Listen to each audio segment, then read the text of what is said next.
we have gone a bit round and around on the fees and charges bylaw for Parks and Rec, just changing some of the fees that we've been charging, trying to even things out, and really trying to find an equitable way to make sure that user fees somewhat offset funds that are being paid by taxpayers.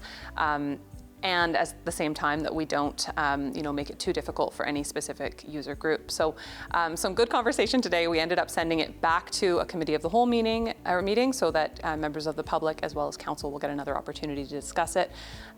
While we have been round and round on this a reasonable amount, I think it's really important that we have this process where we can have discussion, realize what we've come to is not maybe the perfect solution, go back, try it again, talk about it a bit more, allow more opportunity for public input, and try again. It's always a discussion about equity and how do we make the best long-term decisions for the community and also ensure as much fairness as we can. And that is challenging when we're talking about increasing fees.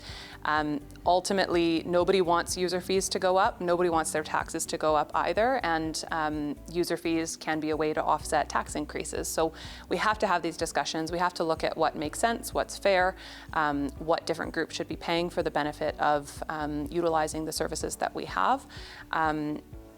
There's no easy answers, and we'll just continue, discussing it and hearing feedback until we feel we've reached something that is acceptable and is a proper balance. Council is just looking to, wherever possible, try to reduce the amount of steps and sort of bureaucracy that we're putting local event organizers and local community groups through. So right now, if somebody wants to hold a parade or like the grad parade is a great example, every year that group of volunteers has to come forward, ask council within the right amount of time frame to close the road for that day or for that specific time frame.